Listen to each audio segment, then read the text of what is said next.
Que vous soyez présent physiquement dans cette salle de presse du Sénat ou que vous soyez également très nombreux à travers une visio et donc que vous puissiez poser des questions qui seront bien sûr lues par notre chargé de la communication et des médias, Philippe Péjot.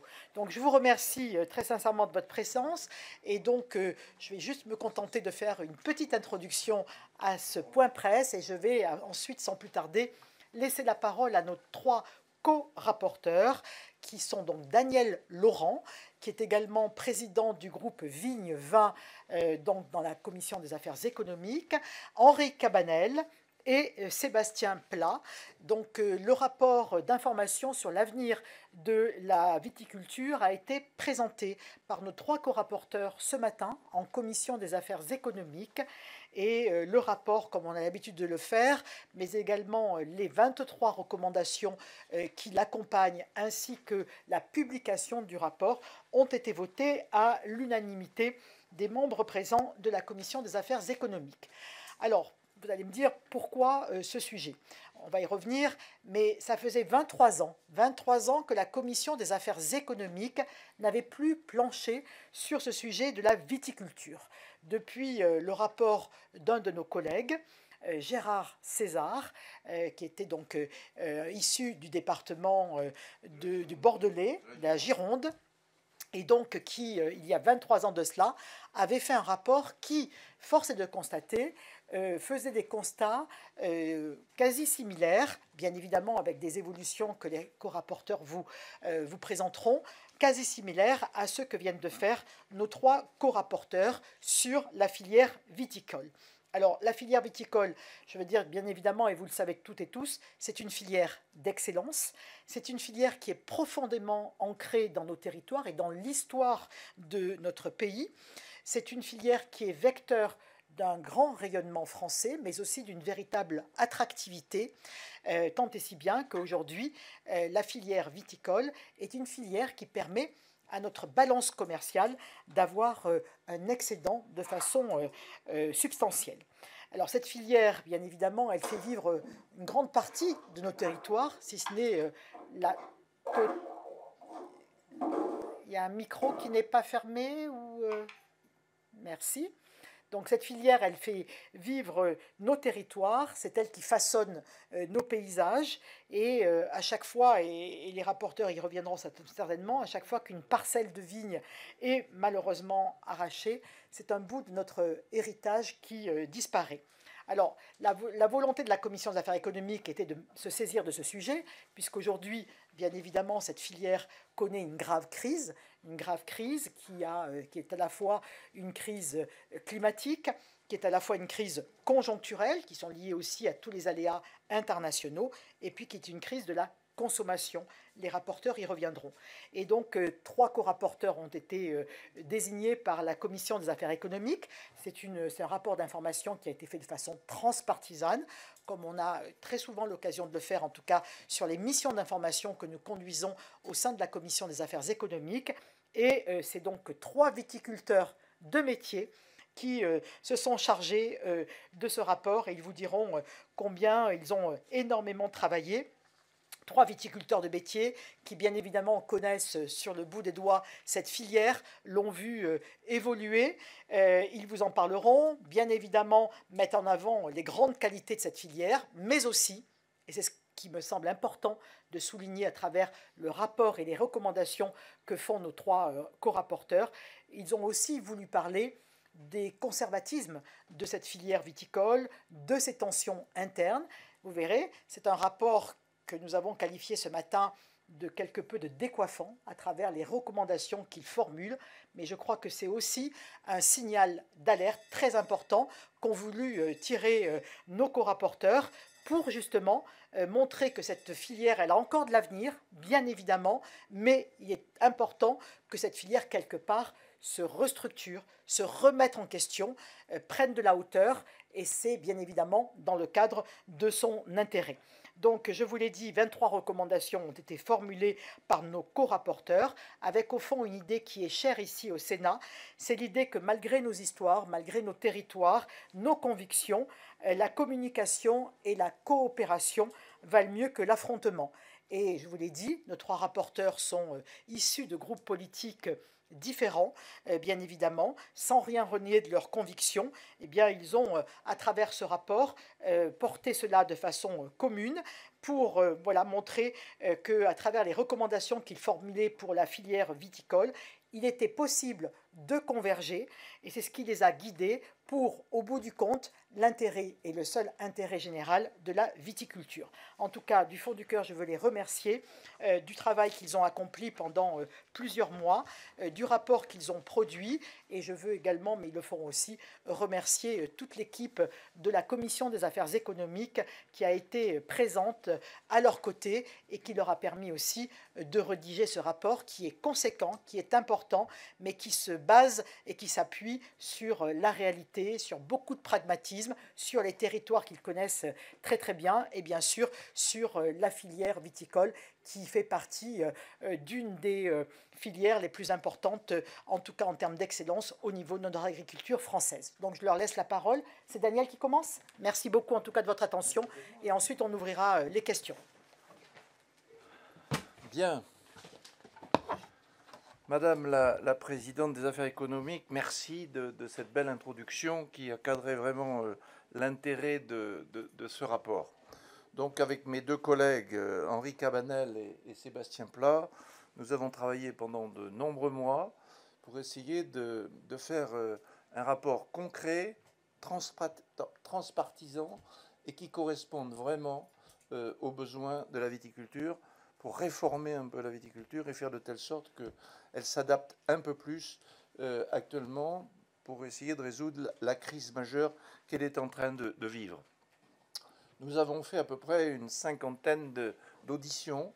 Nous avons rencontré 150 personnes, ça veut dire tous les représentants qui soient responsables viticoles, qui soient responsables de syndicats, de confédérations, de CAF coopératives, d'organismes viticoles. On a essayé de voir tout le monde pour essayer d'abord d'échanger avec eux, savoir un peu ce qu'ils souhaitaient, et puis leur dire un peu, leur transmettre les messages que nous voulions, comment nous voulions avancer. Nous avons aussi, bien sûr, en visioconférence, voyagé beaucoup. Je dis bien en visioconférence, puisque on a voyagé avec la Chine, les États-Unis, l'Italie, l'Espagne et tout un tas d'autres pays, pour voir aussi la conjoncture viticole dans tous ces territoires, parce qu'elle est aujourd'hui importante, et on voit bien que les difficultés ne sont pas qu'en France. Donc il était important qu'on prenne la température aussi dans ces territoires. Nous avons, si vous voulez, nous avons fait ce rapport.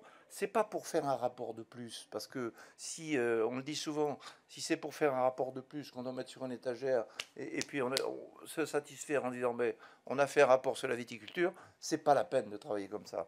Nous on est convaincus parce qu'on est viticulteur qu'il est indispensable qu'on trouve des solutions pour régler les problèmes de la viticulture.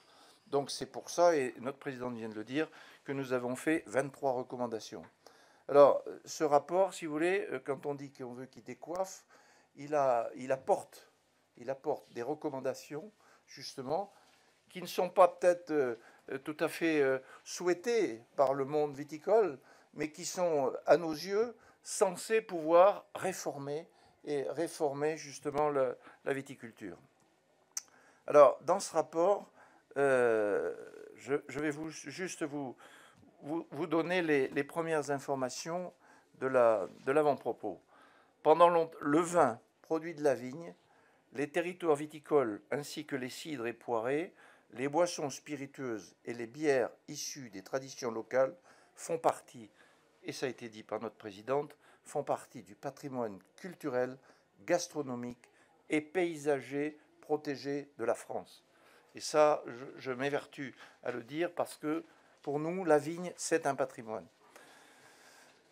Pendant longtemps, la viticulture a ronronné. Alors quand je dis qu'elle a ronronné, c'est pas péjoratif. Ça veut dire que la viticulture, dans l'histoire, a eu de nombreuses crises, des aléas climatiques, a eu tout un tas de problèmes. Mais depuis de nombreuses années, elle ronronnait, c'est-à-dire que vraiment, on ne prenait pas en considération la situation et on essayait on essayait de passer le cap et puis de dire, bon, ben, l'année prochaine, ça ira mieux, ou dans 10 ans, ça ira mieux, ou on aura des bonnes récoltes, et ainsi de suite. Et ça se passait comme ça. Donc aujourd'hui, ça ne peut plus se passer comme ça. Parce qu'économiquement, on ne peut plus supporter d'attendre d'une année sur l'autre parce qu'il y a des charges, parce qu'il y a du personnel, parce qu'il y a des contraintes. Donc une production abondante, globalement de qualité, c'est ce que nous avions, une demande importante au pays du vin, de nombreux vignobles fleurants, très organisés, véritables étendards à travers le monde de la culture, de l'histoire et du savoir-faire français. Un prestige inégalé dans le monde, une contribution à la balance commerciale de la France décisive et je dirais même très importante, des crises récurrentes certes, mais toujours surmontées souvent à grand renfort d'argent public. Et c'est là aussi, là on essaie de répondre en disant on ne peut plus continuer. Quand ça va bien, on veut planter de la vigne et on demande des aides à la plantation. Quand ça va mal, on veut arracher la vigne et on demande des aides à l'arrachage. C'est plus possible. L'État est pauvre, vous le savez, et donc il faut apporter des solutions concrètes. Dans de telles conditions, pourquoi se remettre en question? Le producteur fait ce qu'il sait faire, c'est-à-dire produire, et la demande suivra. Le négociant regarde les cours du vin pour acheter au bon moment, ou bien franchit la frontière pour faire ses affaires. Cette époque est révolue.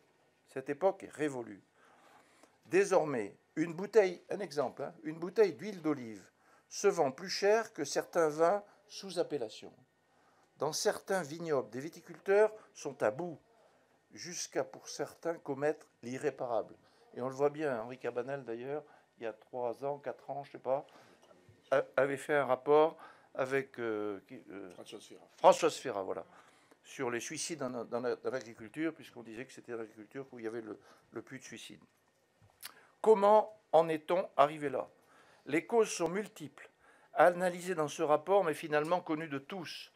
La filière pouvait-elle prévoir la succession de chocs mondiaux qu'ont constitué la crise du Covid, l'agression russe, la saga des droits de douane chinois et américains? De toute évidence, non. Elle a, comme de nombreux secteurs économiques, dû composer avec un environnement international dégradé et s'est retrouvée injustement prise pour cible dans des conflits qui ne la concernaient pas. En revanche, la filière pouvait prévoir l'évolution lente mais constante de la demande, des mentalités, des habitudes de consommation, ce qu'elle n'a qu'imparfaitement fait. Des décennies de montée en gamme à tel point que pratiquement l'entièreté de la viticulture française est désormais sous signe de qualité. Et pourtant, un consommateur lambda, lorsque celui-ci achète encore du vin, connaît-il la différence entre une AOP et une IGP? A-t-il la moindre idée de la hiérarchie fine existant au sein même des AOP? Lorsque toute une filière est sous signe de qualité, alors, en un sens, l'est-elle encore aux yeux du consommateur? Ça a été dit tout à l'heure, 23 ans après, eh bien nous reparlons du rapport de Gérard César, qui était déjà à cette époque-là un rapport alertant la viticulture.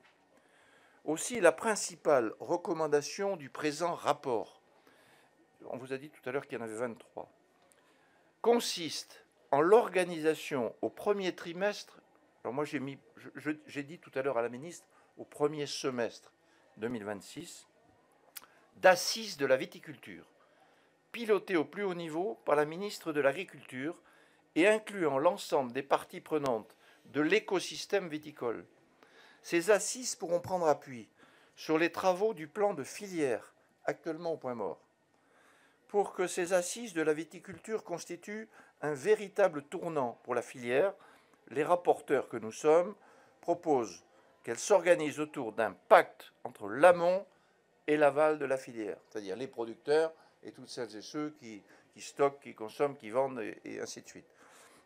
Dans trop de vignobles, en effet, les deux familles ne se parlent pas, ne se comprennent pas, ne s'accordent pas sur une stratégie commune. Pourquoi continuer à produire en masse des vins dont le maillon de distribution explique depuis des années qu'il ne correspond plus à l'état de la demande? Pourquoi, côté aval, acheter parfois des productions à vil prix alimentant des offres commerciales indignes en supermarché, ou importer du vin de l'étranger alors que la production a plus que jamais besoin de soutien? Quel avenir pour les coopératives viticoles nées de l'intuition ancienne de viticulture pionnier qu'à plusieurs, on est plus fort que seul. Ce pacte devrait reposer sur deux évolutions majeures. Nous proposons ainsi d'ouvrir les organismes de défense et de gestion à l'aval pour que celui-ci puisse avoir choix au chapitre quant aux orientations de production choisies. L'effort demandé à la production est considérable, tant l'histoire des ODG est ancienne. Cet effort ne saurait être unilatéral. C'est pourquoi les rapporteurs que nous sommes proposent que cette évolution majeure soit conditionnée à un engagement formel, contrôlable et contrôlé par l'État, au moyen d'indicateurs clairs, publics et transparents, d'un développement massif de la contractualisation dans les bassins de production qui en expriment le besoin. En outre, les rapporteurs proposent que toute nouvelle aide à la distillation ou à l'arrachage soit conditionnée à la réussite de ces assises et donc à l'entente entre l'amont et l'aval. Ces assises de la viticulture devront être le lieu où chacun est mis devant ses responsabilités. Les banques sont-elles prêtes à soutenir davantage la viticulture et accepter un surcroît de risques? Les grandes enseignes sont-elles prêtes à entamer une réflexion sur la redynamisation des ventes et sur certaines politiques tarifaires qui parfois interrogent? L'hôtellerie-restauration est-elle prête à modifier une politique tarifaire éloignant trop souvent le consommateur du vin de table, à table? L'État est-il prêt, une fois encore, à apporter un indispensable soutien financier pour permettre à la filière de restructurer sa production? L'administration poursuivra-t-elle et amplifiera-t-elle l'urgent chantier de la simplification administrative?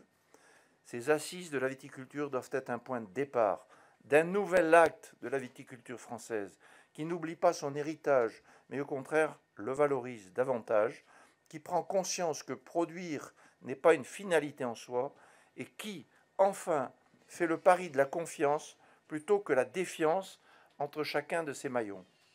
Les parlementaires intéressés aux questions viticoles peuvent et veulent s'engager aux côtés de la filière. L'État et les administrations peuvent et doivent soutenir ces acteurs. Les institutions européennes peuvent et doivent adapter la législation communautaire. Mais finalement, chacun le sait, les réponses ne pourront venir de la filière et de sa capacité à dépasser ces désaccords, souvent légitimes, au service d'une ambition commune. Tel est le vœu que nous formulons de la mission d'information sur l'avenir de la viticulture. Tous les trois, ça a été dit, viticulteurs viscéralement attachés à la culture de la vigne. Merci. Et maintenant, je laisse la parole à mes collègues. Henri. Oui, très rapidement, parce que tu as brossé effectivement l'essentiel de nos travaux. Pour ceux qui connaissent, et je n'en doute pas que vous connaissez la viticulture, c'est un milieu très complexe parce que très hétérogène. Suivant donc les bassins viticoles, il y a des bassins qui s'en sortent très bien, comme la Bourgogne, comme la Champagne, et d'autres un peu moins bien, comme le Bordeaux actuellement, et comme le Languedoc, entre autres, et même les Côtes-du-Rhône. Vous avez compris que notre difficulté dans les propositions qui sont les nôtres, c'est de trouver l'unanimité, que de toute façon, on aura du mal à trouver. Nous avons voulu, dans ces propositions, avoir donc des propositions équilibrées, en ce qui concerne donc l'amont et l'aval, bien sûr. Et vous avez bien compris qu'à travers les propositions, les 23 propositions que vous avez sous les yeux, notre volonté avant tout, c'est de responsabiliser la filière et que l'union soit le fil conducteur. Parce que en allant sur les territoires, et en tout cas c'est ce qu'on a démontré à travers nos travaux, en allant sur les territoires, on s'est aperçu que même dans les bassins de production, il y avait une certaine hétérogénéité entre ceux en cave particulière ou en cave coopérative, qui avaient clairement défini leurs enjeux en termes de commercialisation, en termes de changement climatique notamment, et qui avait défini une stratégie, s'en sortait beaucoup mieux que les autres. Et dans toutes les régions, on a vu ça. Et notre souhait aujourd'hui, c'est que la filière viticole française, qui, encore au niveau international, a une image très favorable, cette filière tout entière puisse, ensemble, continuer le travail qu'ils ont entamé, certes, mais qui n'ont pas achevé, c'est-à-dire de définir ensemble les enjeux, qu'ils soient commerciaux ou au niveau du changement climatique, par exemple, et qu'ils définissent ensemble une stratégie, avec une bannière France. Parce que quand on a le privilège, comme nous l'avons eu les uns et les autres, d'aller, par exemple, à l'international conquérir des marchés, dans les salons internationaux, mais on ne peut que constater malheureusement que l'Italie, c'est un bloc. L'Espagne, c'est un autre bloc. Et nous, il y a les Bourguignons d'un côté, le Languedoc de l'autre, les Bordeaux de l'autre. Et tout ça, on veut que ça s'arrête. On veut vraiment qu'il y ait une volonté d'union pour mettre en avant donc l'image France et le vin français. Parce que si encore nous sommes les premiers au niveau de l'export en valeur, on est quand même loin en termes donc de volume. Quand nous exportons 12 millions d'hectolitres, nos concurrents européens, les Italiens en premier, c'est 22. L'Espagne, c'est 20. Donc on a effectivement énormément d'efforts à produire pour que nous puissions ensemble trouver de nouveaux consommateurs, parce qu'on n'a pas l'ambition de relancer la consommation ici. Simplement d'arrêter de faire en sorte que cette consommation diminue. J'ai vu un article d'un de vos confrères qui disait que en France, il n'y avait pas trop de vin, mais il y avait beaucoup trop de vin qui ne correspondaient pas à des consommateurs. Et c'est là qu'il faut effectivement qu'on arrive à trouver des solutions dans la segmentation des marchés. Et il faut que la filière s'en empare. Aujourd'hui, comme je le disais à l'instant, nous exportons 12 millions, mais nous en importons 4 à 5, notamment pour les vins d'apéritif, notamment pour les segmentations d'entrée de gamme. Ces vins, nous sommes persuadés que nous pouvons les fournir. Encore faut-il qu'au niveau de l'aval, il y ait une discussion et une volonté commune de contractualiser et de permettre à ces vins de trouver des marchés.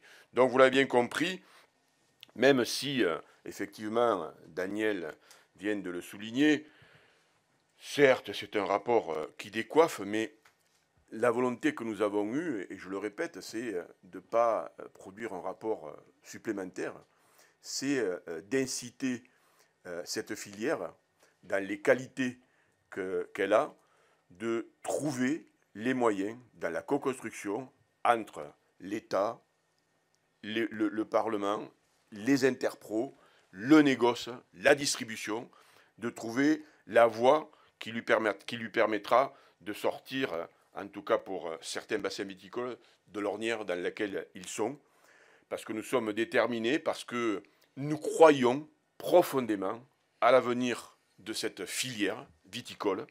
Encore faut-il que l'union soit au rendez-vous. Voilà, je vous remercie. Sébastien, là. Bonjour à tout le monde. Difficile de passer en dernier parce qu'ils ont quand même brossé l'essentiel des choses. Qu'est-ce qu'on aurait oublié? Donc simplement vous dire, ce rapport, je vous invite à toutes et à tous. C'est vrai que c'est pas sexy, mais il fait plus de 200 pages. Je vous invite à y aller, vraiment, et à le parcourir, puisque nos administrateurs, l'ensemble des contributions que nous avons reçues de l'intégralité de l'écosystème viticole, nous a permis aujourd'hui de compiler une somme de données et d'informations à jour. Ça fait très longtemps que nous n'avions pas des données vraiment actualisées comme vous allez avoir dans ce rapport. Et à un moment donné, évidemment, il faut faire des choix. Tant le sujet est vaste, complexe, comme l'a dit Henri, tant les opérateurs sont divers. Tout ce qui est dans le rapport ne contient pas dans les 23 recommandations. Donc ne vous focalisez pas que sur ces 23 recommandations, parce qu'il y a d'autres sujets que nous n'avons pas évoqués en termes de recommandations, mais qui sont relativement importants pour la filière et évoqués dans le rapport. Je pense notamment à la lutte contre le changement climatique, à l'adaptation au changement climatique, à la protection des cultures, qui permet la performance économique de nos entreprises, qui fait l'objet au sein du rapport de propositions et d'orientations. Donc il y a des sujets que si les initiés ne trouvent pas dans les recommandations, les retrouveront sans problème dans le rapport. Que dire de plus? La compétitivité de nos entreprises. C'est un secteur, quoi qu'on en dise, malgré la crise multifactorielle qui touche l'ensemble des bassins et de la viticulture française, c'est un secteur qui souffre en particulier depuis le premier conflit que nous avons eu avec les États-Unis avant le Covid, c'est-à-dire 2019, notamment la mise en place de droits de douane suite à la guerre commerciale entre l'Europe et les États-Unis d'un point de vue de l'aéronautique. Depuis ce moment-là, chaque année, que ce soit des aléas climatiques, des aléas économiques, la viticulture souffre, mais surtout la viticulture, et c'est ce qui, moi, me fait dire qu'il y a un avenir, et c'est très positif, est un élément de l'économie française d'excellence, dans la mesure où vos concurrents internationaux, dans leur guerre qui se livrent, leur guerre commerciale entre les continents, à chaque fois, la France ou l'Europe est ciblée, et c'est le vin qui est ciblé dans tous les accords commerciaux. Donc c'est une activité d'excellence, tout n'est pas négatif, bien au contraire, il y a un avenir. Donc en matière de compétitivité de nos entreprises, il est important à la fois de régler la question des normes, des contraintes, de l'administratif. On a soulevé plus de 80 plateformes différentes, des déclarations partout, à n'en plus finir, à France Agrimaire, aux douanes, auprès de la DGCCRF. Il y a une espèce de jungle administrative et déclarative où parfois les déclarations sont identiques d'un secteur à l'autre. Donc on en appelle à une simplification très forte pour que les entreprises et les exploitants gagnent en compétitivité et ne perdent pas du temps en administratif ou en coût d'organisation pour remplir ces dossiers. Moi je pense que c'est un dossier qui est relativement important parce que ça leur permettra de gagner en compétitivité.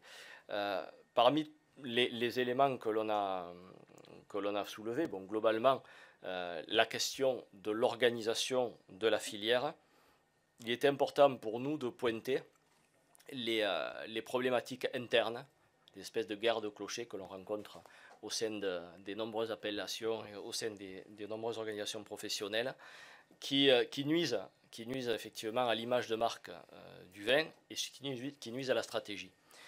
De notre point de vue, il est important aujourd'hui, au regard des contractions budgétaires sur le budget français mais aussi européen, il ne vous a pas échappé que sur la prochaine PAC, nous risquons d'avoir des baisses drastiques de financement. On entend parler de moins 20% d'aides européennes qui ne seront pas compensées sur le budget français. Il va falloir être beaucoup plus rigoureux dans l'utilisation et l'emploi de cet argent public auprès de la filière. On ne peut plus continuer à cautionner. On vous a parlé de plantation, d'arrachage, de surproduction, de distillation. C'est plus possible aujourd'hui. Donc il est proposé parmi l'une des recommandations d'aller vers l'abandon des plans individuels d'accompagnement financier des plans individuels d'arrachage pour aller vers des plans collectifs d'arrachage avec une stratégie construite à l'échelle des bassins viticoles de manière à ce que la production soit conforme aux attentes du marché. Mais pour y arriver, il faut que tous les acteurs se parlent, tous, que ce soit l'amont et l'aval. Et les seuls qui peuvent réguler tout ça, c'est celui qui finance, c'est-à-dire l'État. Et donc, je pense qu'il est important que ces assises aient lieu, que l'ensemble des opérateurs soient présents et que l'État, le ministère de la Culture, soit ferme quant à la conditionnalité des aides. Pour justement éviter, je prends l'exemple tout simple, il y a surproduction, on a planté des cépages qui aujourd'hui ne correspondent pas du tout au marché ou sur lesquels nous ne sommes pas compétitifs en matière de commerce.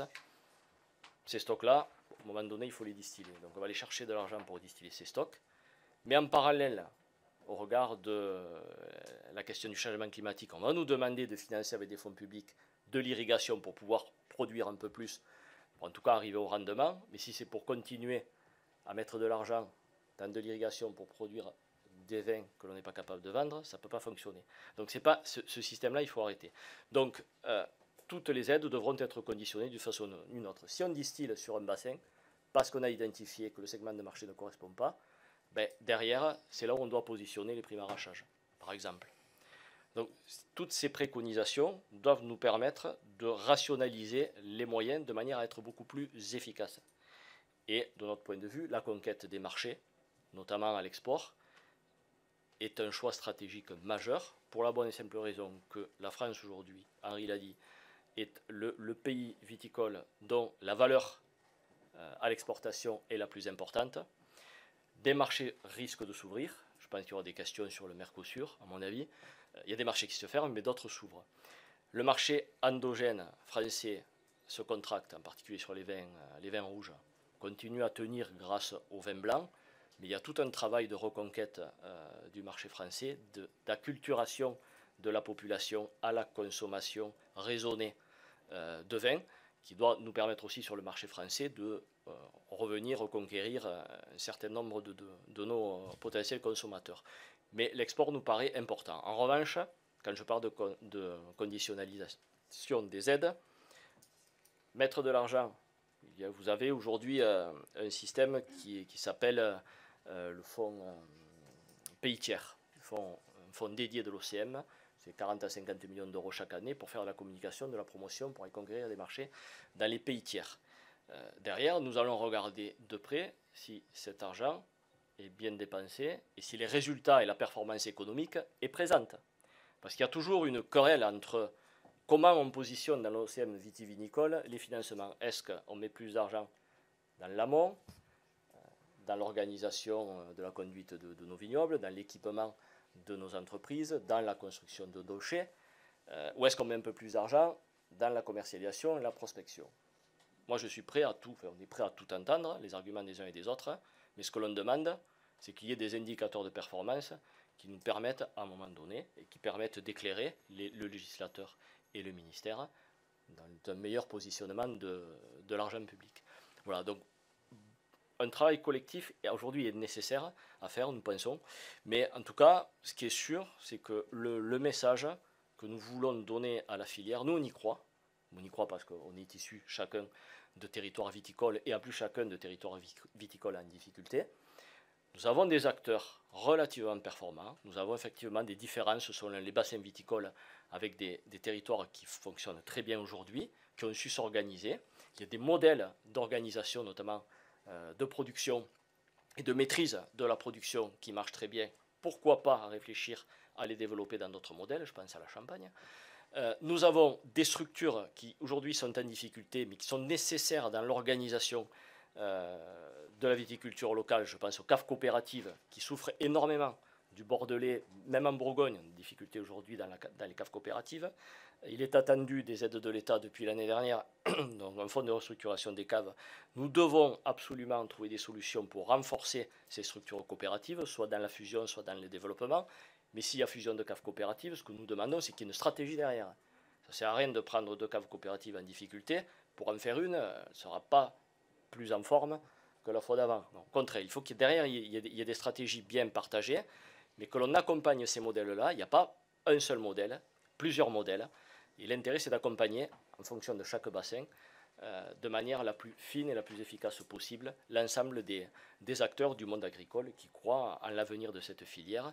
Parce que je vous le dis encore, vous avez les données dans le rapport, il y a très peu de secteurs dans l'économie agricole française qui portent autant de valeur ajoutée que la viticulture. Donc c'est un élément majeur de la compétitivité économique de la France. Donc nous y croyons, des solutions existent. Voilà, il suffit de réorganiser un petit peu tout ça, mais moi je fais confiance aux organisations professionnelles et chacun y prendra sa part. Voilà. Très bien. Alors, on peut ouvrir les questions. Questions dans la salle.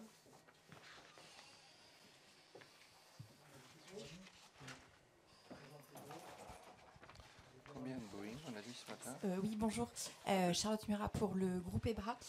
J'ai 2 questions.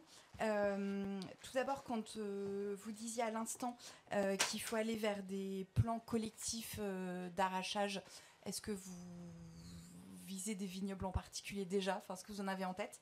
Et ma deuxième question, c'est dans votre rapport, quand vous parlez de la bannière France, donc pour abandonner les merci, locaux et pour privilégier la bannière France, est-ce que c'est uniquement pour le marché à l'international ou est-ce que ça fait aussi partie de l'acculturation nécessaire dont vous parlez pour les consommateurs français? Et auquel cas, est-ce que vous pensez que les vignerons sont vraiment prêts à abandonner leurs appellations locales pour tous se mettre sous même bannière? Je crois qu'un vin d'Alsace, par exemple, a priori pas grand-chose à voir avec un vin de Bourgogne. Merci. Juste à cette question, madame, je réponds tout simplement pourquoi cette filière est complexe depuis cette longue histoire dont on a parlé tout à l'heure. Pour la seule filière vin, on dénombre aujourd'hui 236 organismes de défense et de gestion qui gèrent un total de 442 appellations d'origine protégée et indications géographiques protégées. On y dénombre pas moins de 23 interprofessions quand on sait que la vaste filière des fruits et légumes en ont que 10. Donc c'est pour vous dire l'imbroglio dans lequel est la viticulture. Alors, bien sûr, c'est pas un reproche aux viticulteurs, c'est pas un reproche aux responsables de toutes ces structures, parce qu'elles ont toutes leur intérêt, elles ont toutes leurs différences. C'est la richesse de notre territoire, c'est notre histoire. Mais je crois qu'à un moment, je crois que c'est Henri Cabanel qui le disait tout à l'heure, on va être obligé, si on veut être performant, si on veut être entendu, si on veut défendre la bannière France, on va être obligé de chasser en meute, pas individuellement. La Bourgogne s'en va aux foires internationales avec son fagnon et ses produits. La Gironde et le Bordelais font la même chose. Et les Pays d'Oc font aussi la même chose. Ça veut dire qu'il n'y a pas une lisibilité. Et on a cité les Italiens, mais on les cite parce que c'est concret ce qu'ils font. Et la preuve, c'est concret dans l'action et dans les résultats. Donc ça veut dire qu'aujourd'hui, c'est comme ça qu'on arrivera à solutionner une partie des problèmes en activant d'ailleurs une partie des fonds qui sont mis à disposition de la viticulture, prioritairement sur la communication et sur cette fameuse bannière France sous laquelle il faudra que tous les territoires soient présents ensemble, sans supprimer leur valeur de terroir, leur qualité de terroir, bien sûr. On ne pourra pas mélanger du Bourgogne et du Bordeaux, on ne pourra pas mélanger des Pays d'Oc avec des vins de Loire. Enfin, vous voyez, chacun gardera sa différence. Et du coup, pardon, mais vous pensez uniquement au marché à l'international? Non. Non. Ou aussi au marché français? Non. Chasser en meute, c'est effectivement pour conquérir des marchés nouveaux. Okay. Et donc à l'international. Ce qui n'en demeure pas moins que, au niveau national, il faut qu'il y ait des efforts de communication et de sensibilisation pour permettre donc à toute une génération de non-consommateurs de vin de les culturer à la consommation de vin. Alors, que les choses soient claires, on est pour une consommation modérée. Oui. Pas plus de 2 verres par jour et pas tous les jours. Mais force est de constater... On l'a mis dans le rapport. Voilà, force est de constater que, notamment chez les jeunes, ils se détournent du vin, alors parce que peut-être c'est compliqué à comprendre, et ils préfèrent donc aller vers de la bière ou d'autres alcools spiritueux. Donc, au niveau national, il faut qu'à un moment donné, chacun en gardant notre spécificité, qu'on comprenne bien que ce soit un vin d'Alsace, que ce soit un Bordeaux, que ce soit un Languedoc, que ce soit un Côte-du-Rhône, peu importe, il faut reculturer donc les jeunes notamment à ce que c'est que de consommer du vin et d'être un petit peu plus clair dans la définition du vin. Concernant donc les conditionnalités et le plan collectif, donc Sébastien voulait parler du plan collectif à la plantation. Plan collectif à la plantation. Aujourd'hui, dans les autorisations de plantation, quand on demande donc une plantation, il y a 2 sortes de demander la plantation. Ou un plan individuel ou collectif. nous avons proposé dans les propositions de supprimer le plan individuel. Parce que nous voulons que dans chaque bassin, il y ait une prise de conscience de tous les acteurs pour savoir quel produit est bon de produire pour qu'il y ait des consommateurs derrière. Il n'en demeure pas moins que sur les arrachages, il va falloir aussi qu'au niveau de la profession, par bassin, ils assument la responsabilité et qu'ils n'arrachent pas n'importe où ni n'importe comment. Il faut quand même qu'il y ait une véritable organisation aussi derrière l'arrachage. Et donc, vous l'avez bien compris, peut-être pas, mais on le dit dans le rapport, nous ne sommes pas des fervents défenseurs de l'arrachage définitif. Nous préférons l'arrachage temporaire. Aujourd'hui, se discute le paquet 20 qui, d'ici la fin de l'année, sortira au niveau de Bruxelles.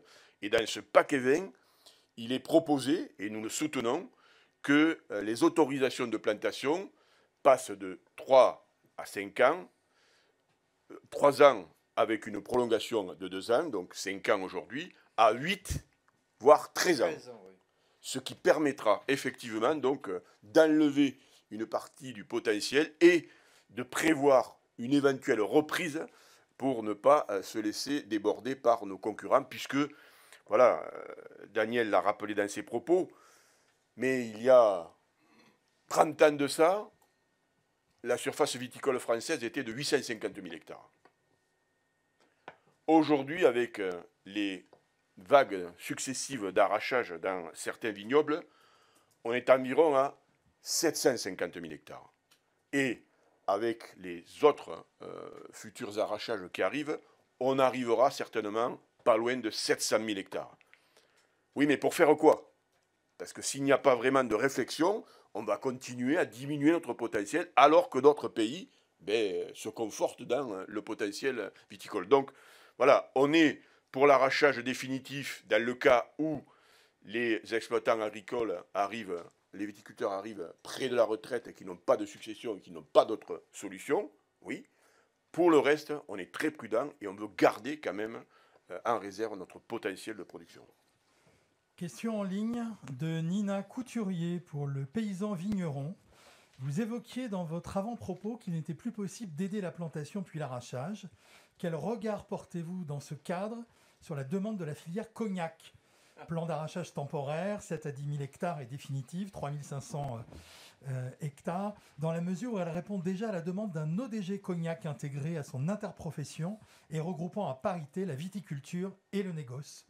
Merci. Alors, Madame Couturier, si vous m'entendez, bonjour, puisqu'on se connaît, tout simplement vous dire que, vous savez, dans toutes nos auditions que je rappelais tout à l'heure, nous avons toujours fait le comparatif des régions viticoles, et l'exemple a toujours été donné, je suis désolé de le dire moi parce que je suis de la région de Cognac, mais l'exemple a toujours été donné de la région de Champagne et de Cognac, qui sont des territoires, et vous le savez très bien, très organisés, très structurés et qui fonctionnent bien. Alors, ça n'empêche pas les crises, puisque la région de Cognac, malheureusement, elle aussi, actuellement, est frappée par une crise, mais c'est une crise conjoncturelle, et on sait pourquoi, avec les taxes américaines et chinoises, qui déclencheront, bien sûr, une crise structurelle. Moi, je suis complètement favorable à l'ODG qui est en train de se mettre en place. Voilà, c'est tout ce que je peux dire sur cet exemple et sur la question que vous posez. Je crois que je n'ai pas compris le début. Alors, vous savez quelle est la question? Peut-être que je ne réponds pas tout à fait. Vous avez répondu. Elle était écrite tout à l'heure, je l'ai vue, elle était écrite sur le tableau.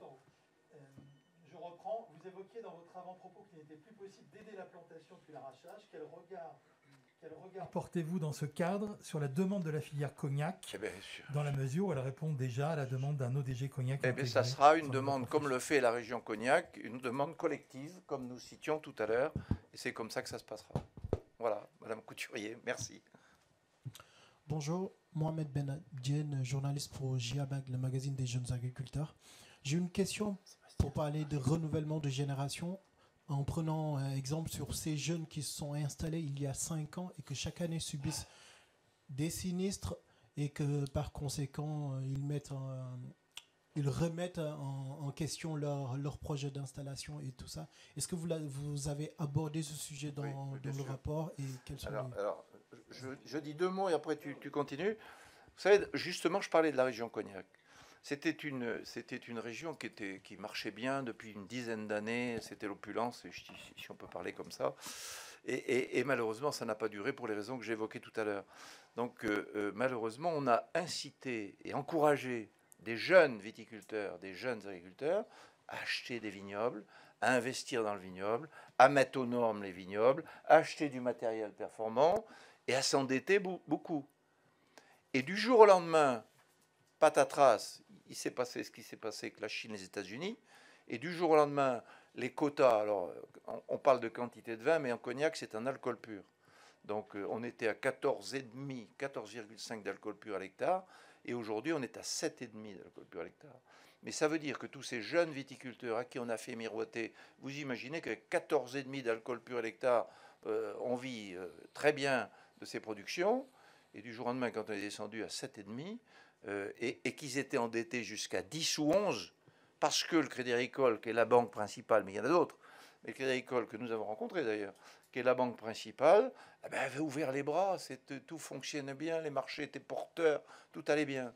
Et du jour au lendemain, tous ces jeunes se retrouvent dans la panade. Certains au bord du suicide. Vous imaginez que quand vous avez 35, 40 ans, que vous avez, faudrait que vous produisiez minimum 10 à 11 hectolitres d'alcool pur pour rembourser vos prêts et qu'on vous autorise à en vendre que 7,5, comment vous faites? Et là, bien sûr, on a rencontré les banquiers. Alors, sur le terrain, moi, les interprofessions et ainsi de suite, on a sollicité les banquiers pour leur dire, attendez, il faut faire des aménagements. Il faut faire des aménagements dans le temps long pour permettre que ces jeunes qui, malheureusement, sont endettés par la conjoncture qui était favorable, et bien qu'on leur permette d'épurer leurs dettes avec des délais beaucoup plus longs et qu'ils puissent assumer leurs travaux et vivre de leur production. Voilà. Alors ça, c'est un point, mais il y en a d'autres. Oui, il y en a d'autres, mais bon, l'essentiel aujourd'hui, quand on regarde les chiffres, je ne sais pas si vous les avez, il n'y a quasiment plus aucune installation hors cadre familial. Difficile pour un jeune agriculteur de s'installer de but en blanc en viticulture. Pourquoi? L'accès au foncier, donc grosse problématique, des investissements très lourds, la frilosité du secteur bancaire. Donc le problème n'est pas que français, il est européen, il y a encore un débat au niveau européen là-dessus sur la transmission. Il me semble que nous avons travaillé au Sénat puis à l'Assemblée autour de la loi d'orientation agricole et la question de la transmission. Donc il y a un certain nombre de mesures que nous devons absolument mettre en œuvre et assez rapidement. Mais au-delà de la question de l'investissement direct à l'installation, quels que soient les types d'investissements que vous voulez faire, vous avez toujours une majoration de l'aide pour vous aider. Mais cette majoration, bien souvent, vous allez avoir 30% de subvention, vous en avez 35 ou 40, elle n'est pas suffisante.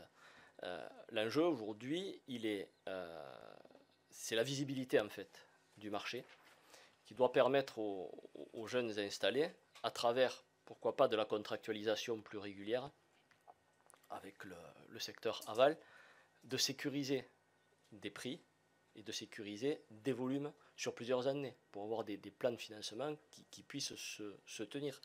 La filière est tellement aujourd'hui soumise à tous ces aléas climatiques, géopolitiques, économiques en dents de scie qu'une année normale, en fait, elle est anormale. Vous avez 5 aléas sur 6 ans.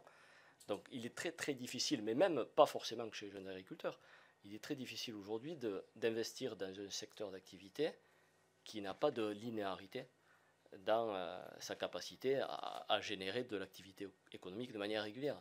Donc le travail que l'on veut mener, parce qu'il y a une question qui quelque part s'en rapproche un peu sur la loi Egalim et la question de la construction du prix, c'est un élément important que l'on a évoqué, parce qu'effectivement la filière veut pas ou est réticente à l'idée de définir des prix planchers. Pourquoi? Parce qu'il y a une différence tellement forte d'un terroir à un autre, d'une appellation à une autre, d'un mode d'agriculture, que vous soyez en bio, en conventionnel, de la surface, de la topographie. C'est très très difficile d'avoir des indicateurs. Mais si on ne le fait pas à minima dans chaque bassin, on n'y arrivera pas. Et si on n'a pas ces indicateurs-là, on va avoir du mal à négocier. La filière amont aura du mal à négocier avec la filière aval. Donc ce travail doit être fait. Et donc indirectement permettre d'aller vers de la contractualisation qui rassure à la fois les investisseurs et le secteur bancaire lors de l'installation de jeunes agriculteurs. Mais à l'état actuel des choses, moi ça me concerne, j'ai installé mon fils l'année dernière, il a 21 ans, si je n'avais pas mon domaine, qui est à la fois cave particulière et cave coopérative, jamais il se serait installé tout seul, c'est pas possible. Ce n'est pas possible, c'est clair. Donc on a, vraiment, vous avez raison de l'opposer, hein, pour moi c'est le problème central et majeur de l'agriculture française avec un grand A. Aujourd'hui on n'est pas en capacité de remplacer et de prévoir l'avenir. Trop difficile. Donc c'est les éléments que l'on a évoqués, oui, dans le rapport. Pour compléter, et, monsieur, je vous remercie de penser aux jeunes agriculteurs et notamment aux jeunes viticulteurs.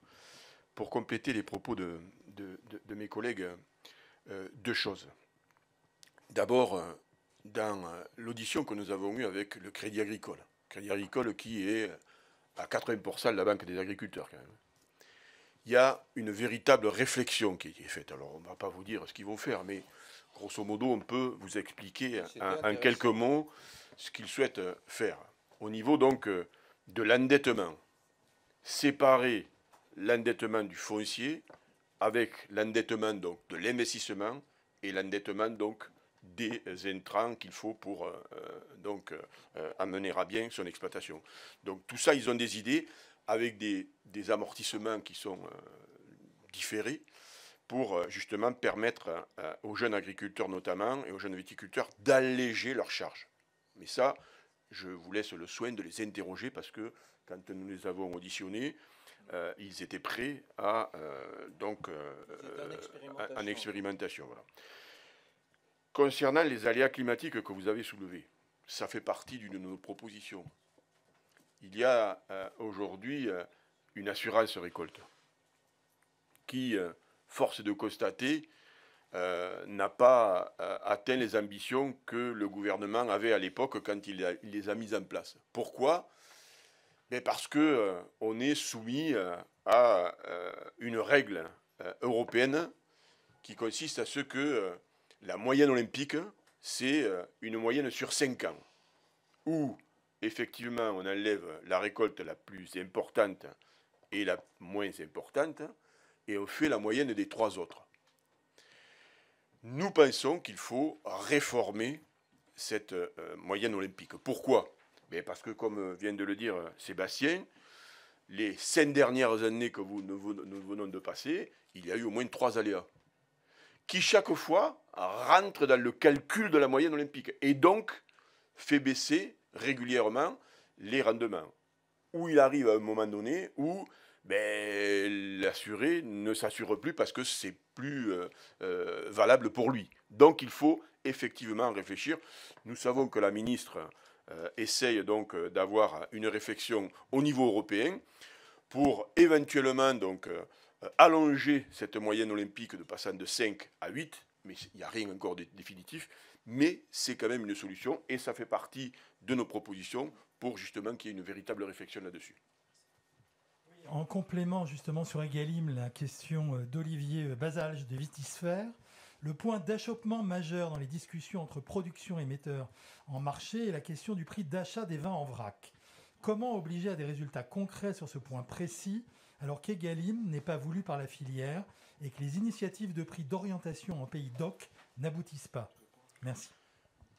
Alors, c'est pas voulu par la filière, je m'inscris quand même un peu en faux, parce que la filière aujourd'hui est en pleine réflexion, et vous avez cité les vins de Pays d'Oc qui sont en train de travailler là-dessus, et dans le rapport, nous encourageons effectivement, dans une volonté donc de prix en avant, de tenir compte des coûts de production, pour éviter ce qu'on voit régulièrement dans nos rayons, voire des bouteilles de vin à 1,50 € la bouteille, ce qui n'est absolument pas possible.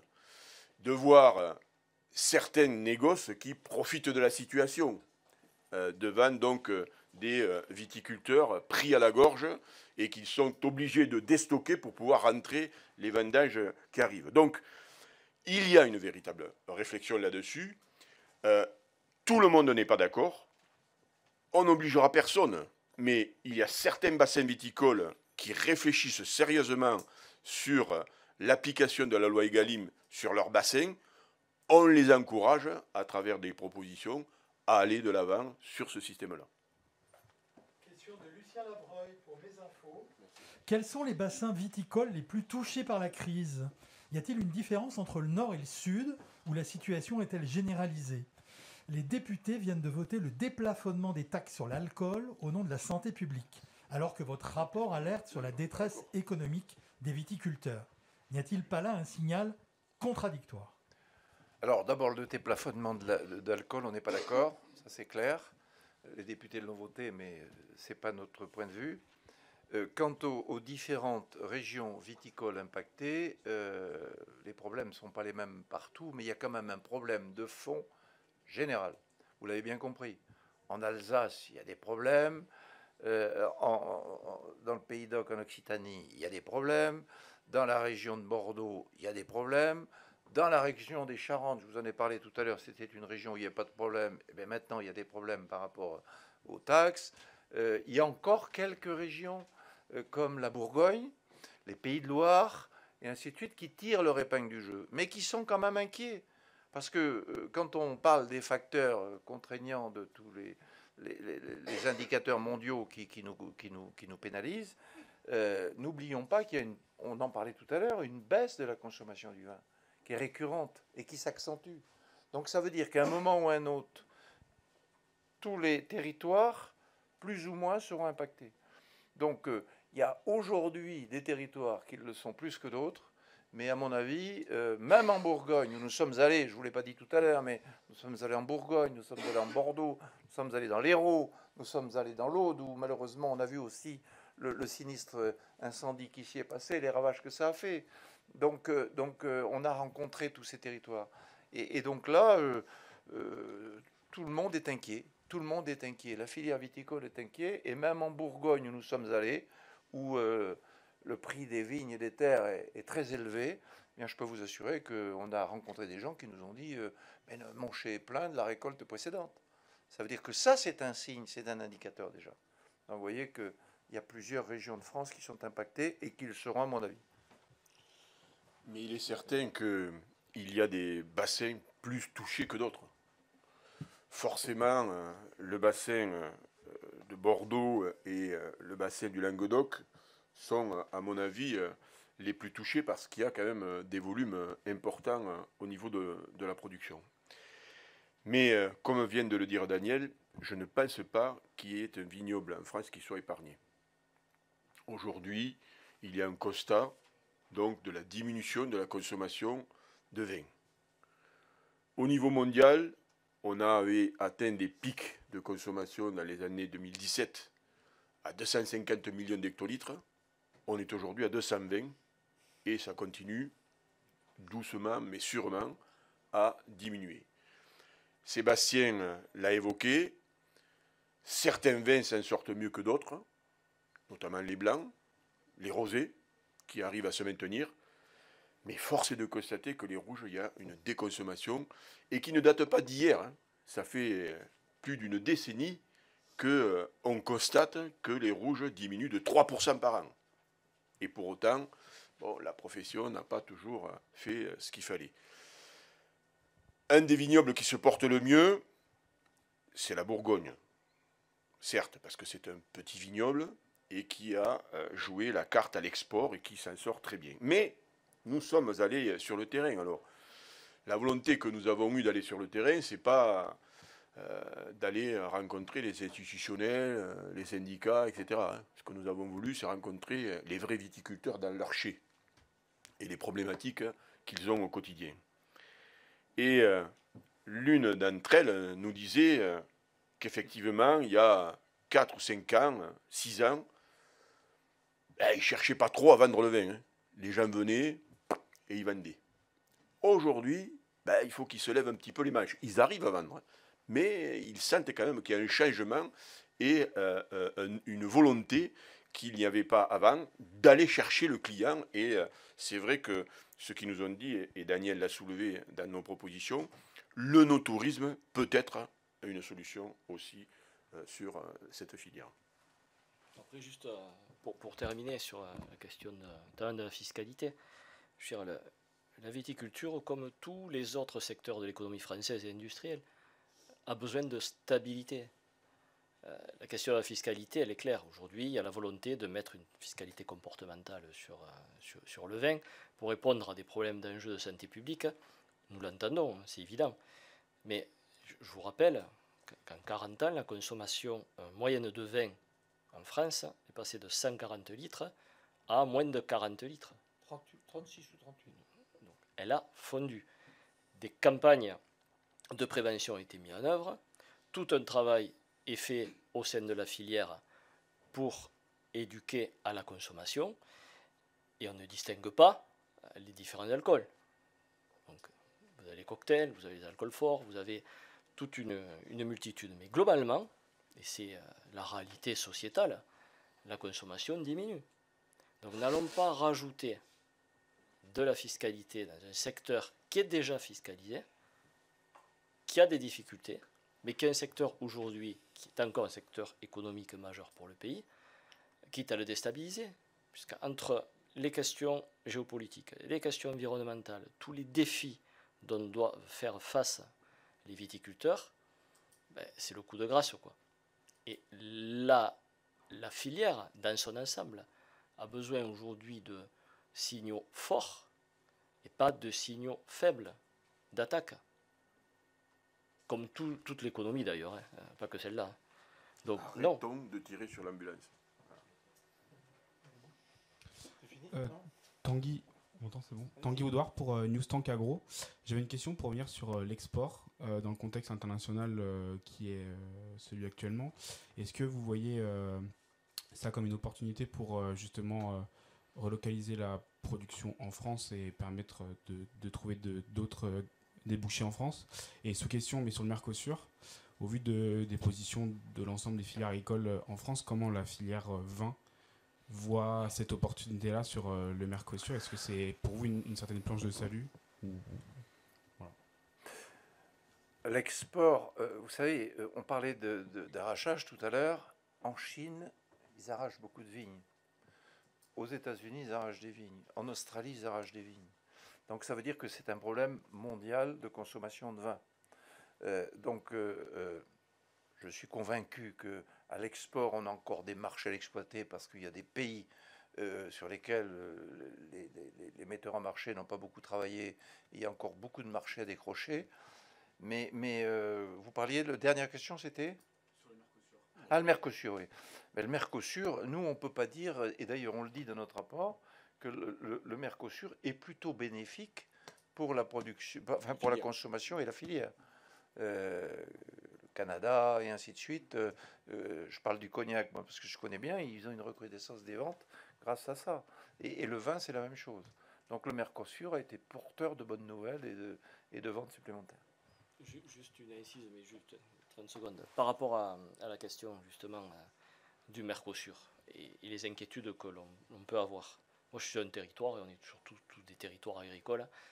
Effectivement, la viticulture est primordiale, mais on a aussi de l'élevage, du maraîchage et des grandes cultures.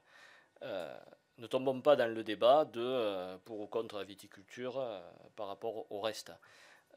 Ça pose une question générale de ce qu'est l'économie viticole dans le monde agricole. Est-ce que c'est réellement une activité agricole, en fait? Ou est-ce que c'est plutôt une activité commerciale? Et donc le statut n'est pas tout à fait le même. Et le débat, on l'a eu, donc on ne l'a pas abordé, on n'est pas allé plus loin dans les préconisations. Mais bon, je vous incite à échanger avec un certain nombre d'organisations professionnelles, notamment les vignerons indépendants de France. Il y a un réel débat à ouvrir là-dessus. Où est-ce qu'on place la viticulture au niveau de l'écosystème économique? Est-ce que c'est vraiment de l'agriculture, de la production de biens, de la production agroalimentaire, ou est-ce qu'on est sur quelque part une activité plutôt commerciale? On parle de no tourisme notamment. On est vraiment à la croisée des chemins. Et il y a un réel débat là-dessus et qui freine son développement d'ailleurs.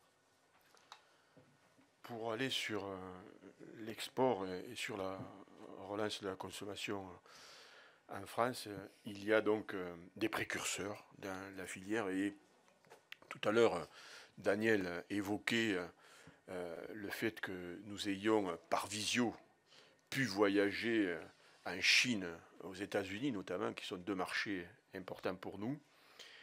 Et il y a donc une philosophie qui s'inscrit, c'est pour ça qu'on est dans une diminution de la consommation au niveau mondial, ce qu'on appelle le no low, pas ou peu d'alcool. Et il y a des pionniers en viticulture qui ont compris l'enjeu qui était de faire donc des vins moins alcooleux que ce qu'on trouve aujourd'hui, et notamment, donc c'est le résultat du changement climatique aussi, hein, et voire même donc des vins sans alcool. Alors, pour un puriste comme nous le sommes, boire du vin sans alcool, nous, ça ne nous plaît pas. Mais la filière doit chercher à satisfaire à certains consommateurs. Et s'il y a un marché qui s'ouvre sur le vin sans alcool, mais, ils doivent y aller. On a l'exemple de la bière quand ils ont commencé, c'était pas terrible. Bah, il faut avouer aujourd'hui que la bière sans alcool, quand même, ça marche pas mal. Donc, forcément aussi, on incite la filière à aller explorer toutes ces voies. Il y a deux ou trois éléments dont on n'a pas parlé, ça me vient à l'idée. La viticulture, c'est pas que la production de vin, hein. Et on a abandonné tout un certain nombre de secteurs d'activité et de créneaux pour le laisser à nos concurrents étrangers. Je pense aux raisins de table, je pense au jus de raisin, mais aussi aux biocarburants. Donc on l'évoque dans le rapport. Il y a aussi sur la possibilité dans certains secteurs chez nous, si on est en capacité de leur amener un environnement qui leur permet d'être compétitifs sur le marché mondial, de revenir sur ces segments d'activité et du jus, ouais, et de maintenir dans des zones de l'activité viticole, hein. Je pense au Languedoc, mais pas que. Mais on a abandonné tout ça. Oui, il y a encore 3-4 questions en ligne. La première de Yann Kervenot pour la Tribune Occitanie. Dans quelle mesure pensez-vous que production et négoce et distribution seront capables de faire le pas que vous réclamez, alors que les difficultés, au moins dans certains bassins, Languedoc par exemple, sont patentes depuis des années? On a la même question pour la Champagne, je crois. Non, c'est à peu près pareil. Ne craignez-vous pas de rompre des équilibres fragiles en intégrant le négoce aux ODG en Champagne, par exemple? C'est une demande ancienne du négoce qui a toujours été refusée par le syndicat général des vignerons. Et c'est une question de Yann Tourbe pour l'Union de Reims. Voilà, je pose cette question parce que ça fait partie des sujets qu'on a bien sûr évoqués. Et vous avez compris que c'était une de nos priorités, une de nos recommandations prioritaires. Mais on le savait que la Champagne était défavorable, parce qu'ils nous l'ont dit ouvertement. Mais à un moment, il faudra bien qu'il y ait une solidarité qui s'instaure. Et quand on met dans notre titre l'union, ça veut dire que l'union, elle n'est pas que pour quelques-uns, elle est pour tous. Voilà, comme on l'a dit et répété, il faut qu'il y ait une volonté de l'amont et de l'aval. Vous citiez effectivement le Languedoc, et c'est un exemple.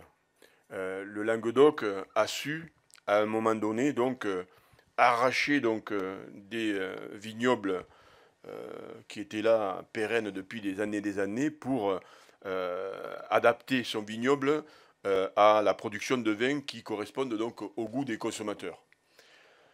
Comment on va arriver à faire en sorte de faire parler les uns et les autres?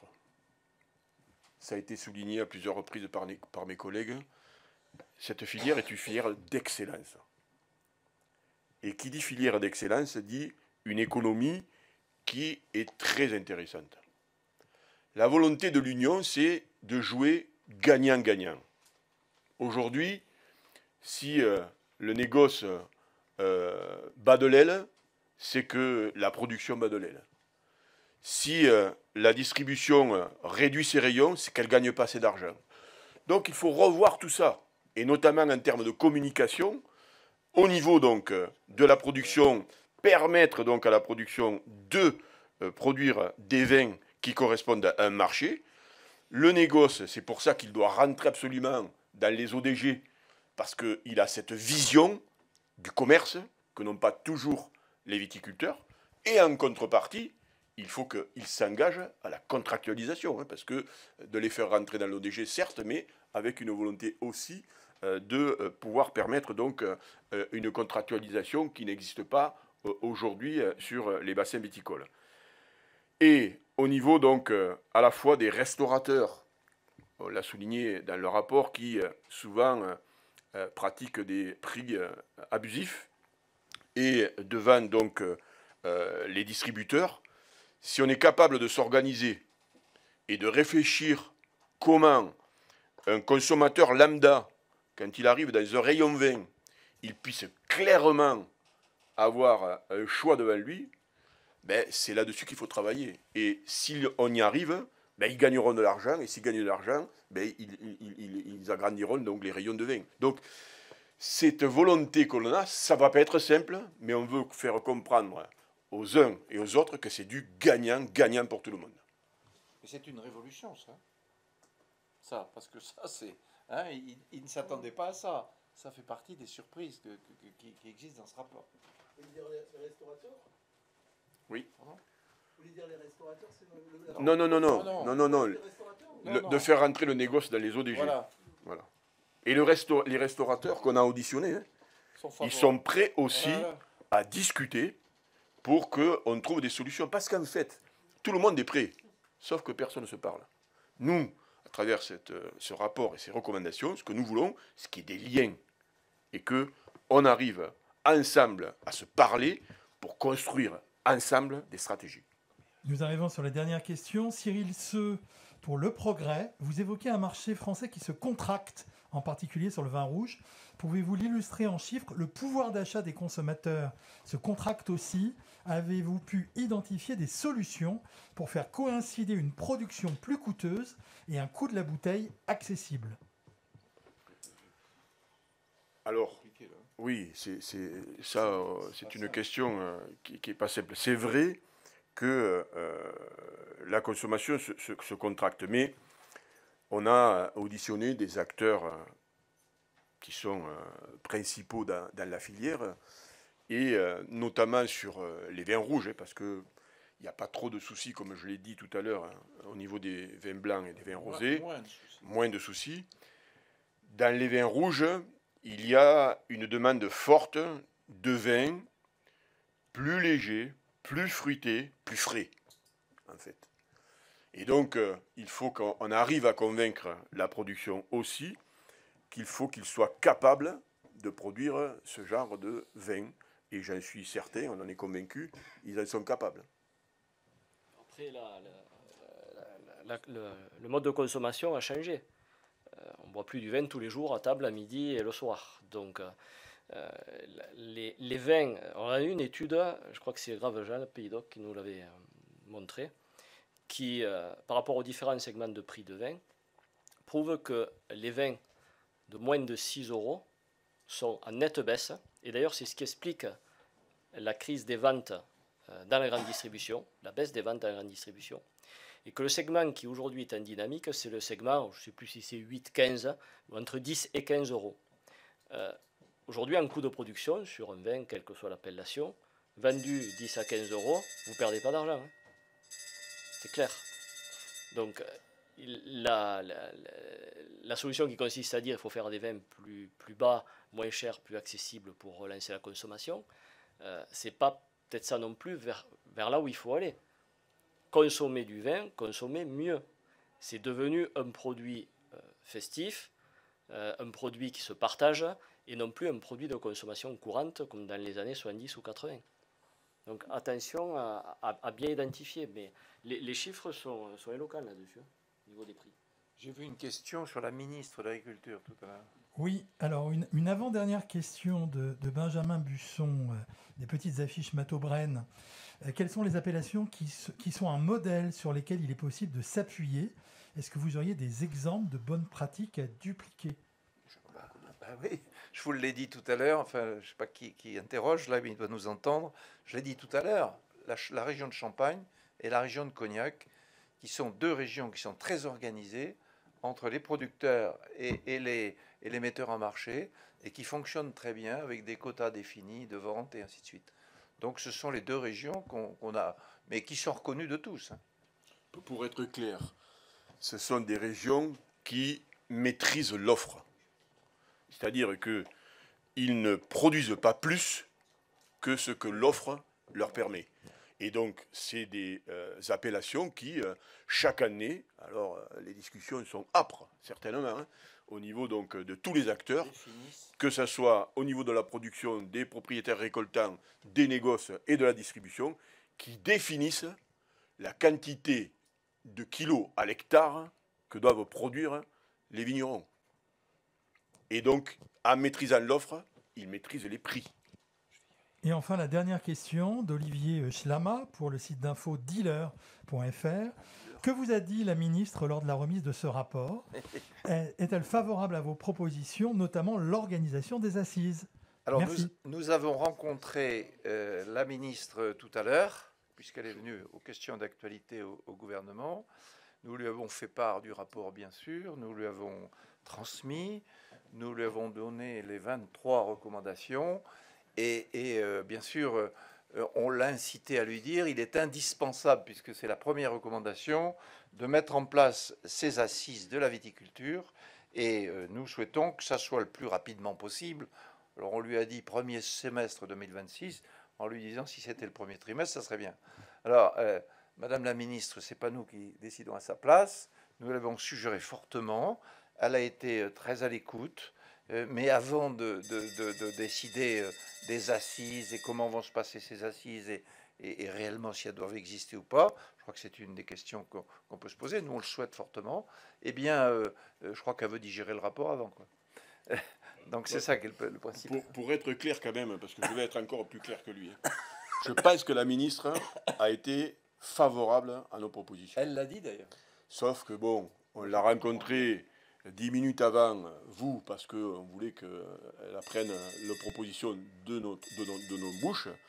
Mais bien entendu, elle nous a donné rendez-vous sur un entretien beaucoup plus long, où nous rentrerons beaucoup plus dans les détails, parce que c'est ses mots. Elle veut savoir où elle met les pieds. Et c'est tout à fait normal. Tout simplement. Ouais, juste pour conclure, hein, c'est un rapport qui est la photographie de la situation et qui fait un certain nombre de propositions. Nous, on n'impose rien. Chacun décidera en fonction de ses responsabilités. Les pouvoirs publics, où est-ce qu'ils mettent l'argent public? Les filières, est-ce qu'elles souhaitent s'entendre ou pas? On propose un certain nombre de mesures. Maintenant, aux uns et aux autres de s'en saisir et de les faire prospérer. Pour terminer, j'aurais juste envie de dire que dans les temps que nous vivons, on a besoin fortement de courage politique. Je fais allusion à rien, mais de courage politique. Eh bien, nous avons le courage politique, tous les trois, d'avoir conçu ce rapport, de le proposer à la filière viticole pour qu'ils puissent régler une partie de leurs problèmes et se mettre en ordre de marche. Voilà. Donc voilà la finalité de cette... oui, pardon ? La finalité de ce rapport. Moi, nous vous remercions très sincèrement, mesdames et messieurs, et mesdames et messieurs qui sont en visioconférence. Et puis au plaisir de vous avoir dans d'autres lieux, dans d'autres moments. Et d'échanger. Et d'échanger. Merci beaucoup.